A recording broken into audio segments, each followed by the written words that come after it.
Alors, dans ce module, je vais vous montrer un truc très simple, mais qui peut être très utile.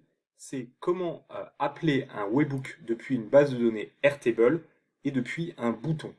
Donc, on va se créer une base de données dans Airtable. Voilà, on va l'appeler bouton,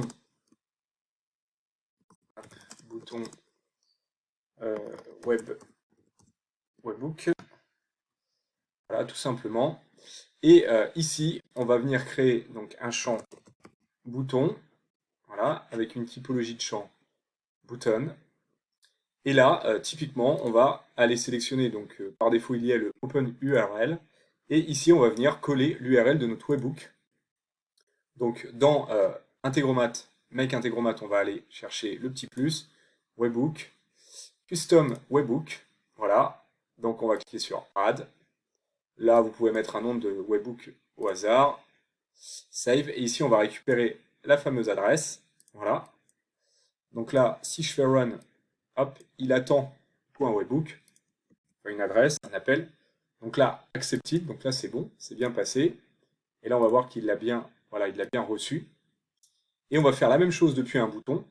Donc là il suffit de mettre, voilà, des petites guillemets.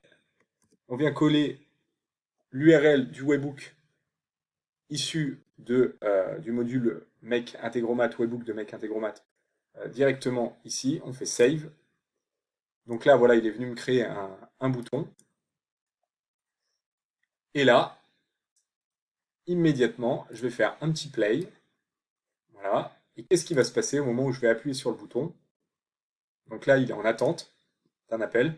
Quand je vais cliquer sur bouton, hop, immédiatement, il va me renvoyer sur l'URL. Et qu'est-ce qui s'est passé ici? Ça a déclenché le webhook. Bon, voilà. Bon, c'est une subtilité, voilà, un petit truc, un petit tips qu'il faut connaître. C'est très très facile à implémenter. Et derrière, on peut imaginer donc une base de données où il suffirait pour déclencher un workflow, donc depuis Airtable vers Make Integromat, eh bien, de cliquer tout simplement sur le bouton.